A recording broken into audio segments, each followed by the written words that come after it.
UN Environment tries to be the voice of the environment in the UN system, and the core role of the UN system is the preservation of international peace and security. So we see our role as identifying core environmental risks as they relate to peace and security. We don't get involved in conflict prevention, conflict mediation ourselves, but we try and work with the bits of the UN that are responsible for identifying, preventing and resolving conflict. So we try and encourage sort of organs of the UN like the UN Security Council, the UN General Assembly, and other parts of the UN to really think about how climate change can play a role in international peace and security, and what we can do to resolve some of the core issues that climate change is creating in terms of peace and security.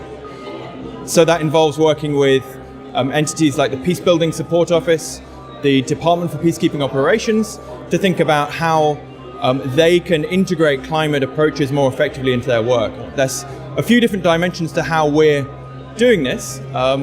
So we are working with the Department for Peacekeeping Operations to think about and to help them reduce their own environmental footprint. So peacekeeping operations in the UN, we have 120,000 troops in 29 different missions, 2,000 different locations around the world.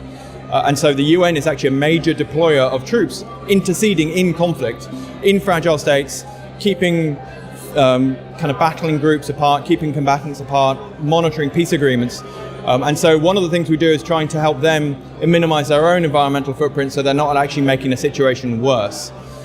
Another area we're working is in fragile states such as Sudan, Afghanistan, South Sudan, Haiti, to support general environmental management in the countries, to help build back processes of institutions and laws, capacity for environmental management in those post-conflict countries so that they can manage their own resources better, which is part of the story, part of the solution for addressing the conflict impacts of climate change.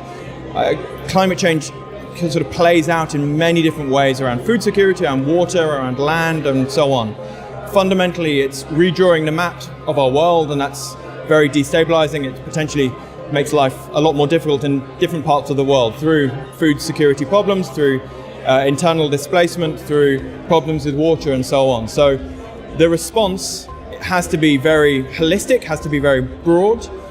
It involves dealing with these core root causes of the conflicts, which is across the whole sweep of environmental management, natural resource management in those countries. So we are working with the European Commission to look at how do we take this, the policy, the idea of climate insecurity, and actually make it, make a difference on the ground, and take some of those risks that we've identified over the last 10, 15 years of research and advocacy and campaigning around the potential impact of climate change, and actually do something about them on the ground.